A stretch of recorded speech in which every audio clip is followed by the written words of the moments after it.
What we're going to do today is go ahead and talk about framing the rough opening of a door, how to figure out what swing the door is, and then show you how to install the door. And so when you go ahead and you're building your wall, the easiest way to do it is determine how big you want the door to be. And myself, I like the door as big as I can possibly get. And so coming into this bedroom here that I've got framed out, it was a 3-foot door is the biggest ones you can buy.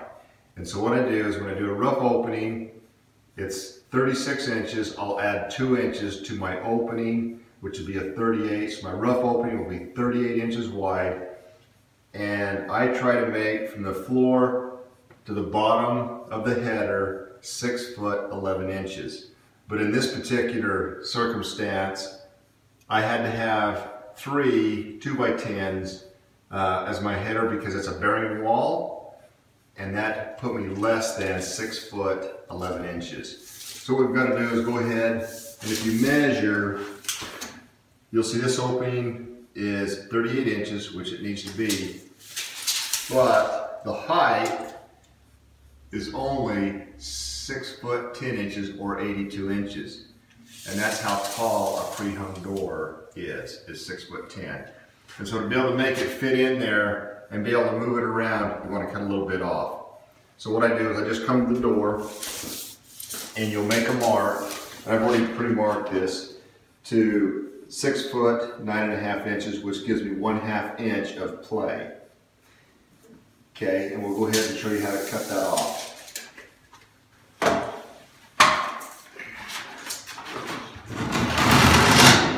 And I like to have, whenever I cut a door, you've got the small part of the saw and the big part of the saw. I always like the larger part of the saw to be on the material that's going to be left. Otherwise your saw has a tendency to go ahead and do a drop on you and you round these corners off. Let's go ahead and cut it off.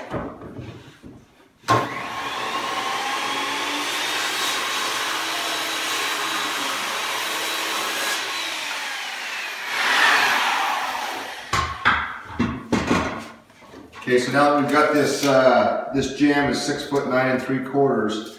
I've cut 1 inch off, and that has made this door 1 inch closer to the floor. And I typically don't go ahead and take and cut that door off until I've got it hung, until everything is set, because I'm going to pull all the doors off anyway to paint. And so we do that at that time. We'll take the door off, we'll go ahead, cut the bottom off 1 inch, and it'll be about the right height where I want to have my carpet on. Now the next thing, when you purchase your door, you want to determine the swing of the door. And on my swings, I'll always try to swing in to a wall, whereas if you can picture, if I went ahead and I swung the door this way, as I'm coming in and out of the room, you're always fighting that door. So if this door is cocked like this, you're going to probably run into it. Whereas if it's cocked over and a little bit this way, you're still, the majority of the room is open, and so you can come and go without running into the door. And how you determine the swing of the door, it's very simple. There's 2 things you remember. And I've got a drawing right here. What you do is you have the hinges, and the hinges will be facing you. So you can actually see the hinges, and you'll have the doorknob. And so what you do is with the hinges facing you, what hand you grab the doorknob with is the swing of the door. So on this particular drawing, what you've got is this door here, you're going to grab it with your left hand. So this is called a left hand swing door. And so when you order it from the people that's building it, you tell them you want a 36 inch door because it's 36 inches wide and a left hand swing. And that's the door you'll get.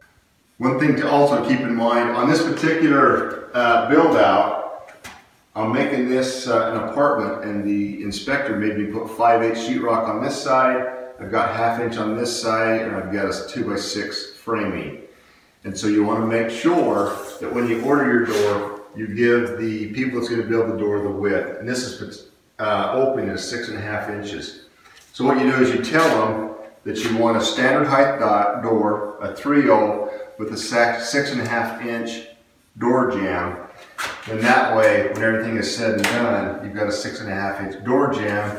So when we go ahead and start trimming it out, your trim sits nice and flush with the jamb on the door. So that's a critical piece. If it's a typical 2x4 wall with 1/2 inch on both sides, the door jambs you buy from Home Depot or Lowe's, they work just fine. But if it's special like this one, you always want to go to your local lumber hardware store and have them build your doors. And they're right around the same price. What we'll do now is go a lot easier. What I do is I go ahead and just put shims underneath the bottom of each of the jambs. That'll raise the door up, so in case your floor is not level, it will allow you to move one side up or down. And so I just put a little bit. Keep in mind what kind of flooring you're going to have, because you don't want this jamb higher than your flooring. And what I'll be doing is I'll be using hardwood floors on the outside and then carpet on the end. So I want to keep it to a minimum. I just go ahead and get these shims, center the door somewhat in the center so that it's in place, and you can go ahead and start getting the door exactly where you want it. In place. These are just temporary, they just hold the door from flopping around on you. And I like to get my hinge side a little bit closer than the other side. Okay, so now you can open the door and close it, and it's not flopping around. And what I'm doing now is just sort of getting the top of it so it's flush with the sheetrock.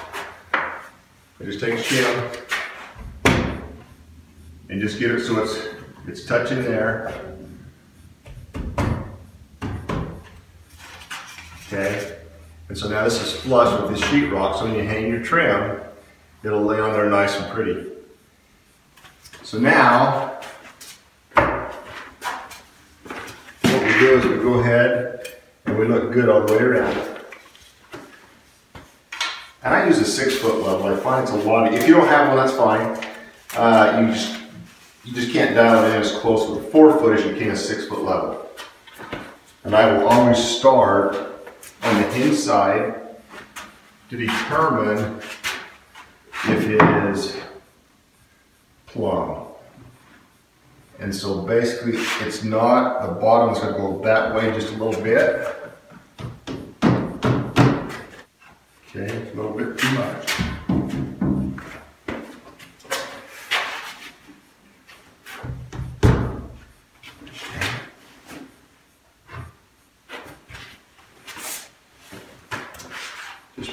Put a level on it again and make sure that we got to go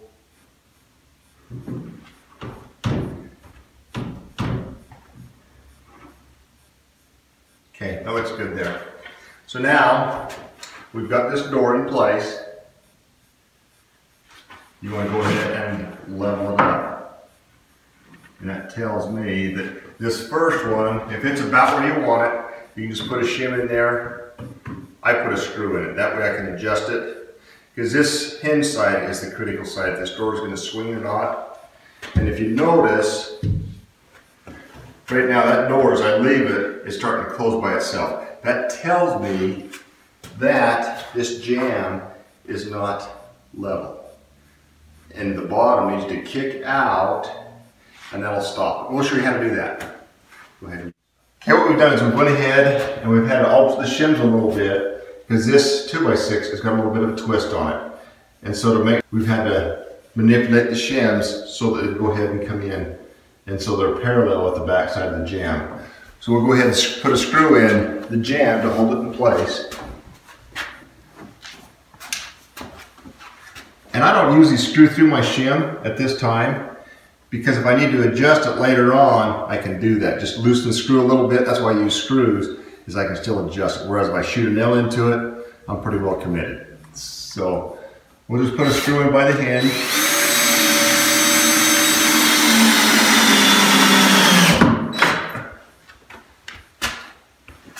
And then what I do is, this is a 3-hinge door. Those are the kind I usually order because they keep the door a little bit stiffer.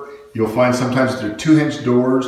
it has a tendency to go ahead and have a bowl in the middle or warp, but with the third hinge it stops that. But I usually go ahead, I'll hang the bottom one, and then once I get that hung, I put my level on, make sure there's no gap between the top of the level and the bottom. Just bump this out so it touches, and it's nice and straight.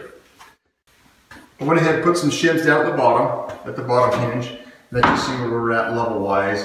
And it looks like we've got to bring the bottom out about a half an inch. Nope. Looks like about a quarter of an inch I got to bring it out. So what we do is we go ahead and start driving the shims together, which makes the shims thicker, which will push the jamb out.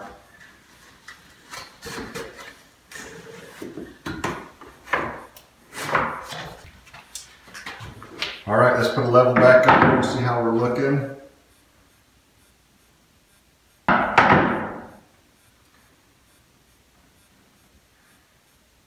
And it doesn't pay to get in a hurry when you're hanging a door, because there's nothing worse than a door trying to close on itself because you got in a hurry and didn't get it level. Okay.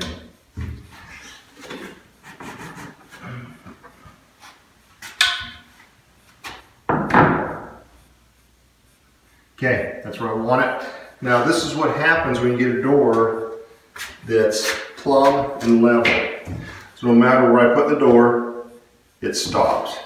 So I'll do a 90-degree test. I do a 45-degree test. And you see how the door's not moving?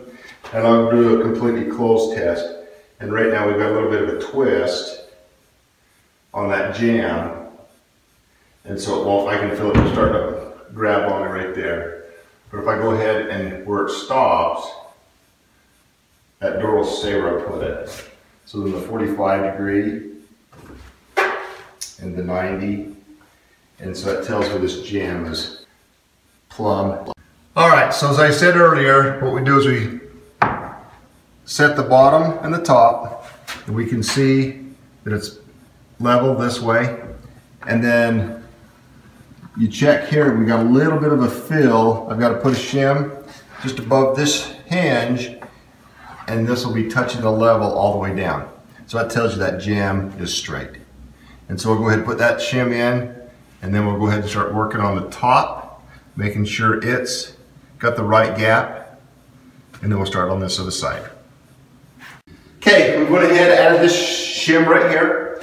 Now this door jamb on the hinge side is nice and straight. The next thing you do is you look at this gap right across the top, and you make sure that that gap is the same here and here. If not, that's why you put this shim in the bottom.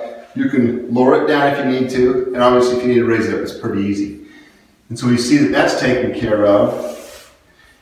Then the next thing you want to do is this jamb. You want to make sure that this door, if this jamb was kicked in or twisted, you'd have a tendency to have something like that. If you can see that the top's in, the bottom's out, that tells me that your jamb is not parallel with the door. So you just got to bring the jamb in or the door so it's flush with the face of the door, and that tells you that this here is flush. And so basically all you do is just go ahead and shim this, keep your gap so it's consistent. And I run about a 3/16 to an 1/8 inch gap. But if you keep it about an 1/8 of an inch, it seems like when you have a contraction and expansion, you don't have the problem with the door rubbing against the jamb. And I'm sure you have doors like that in your home, and you have to do one of two things. Pull the casing off and push the jamb out, or else take a plane and plane the face of the door off, so that it creates that gap so it doesn't rub.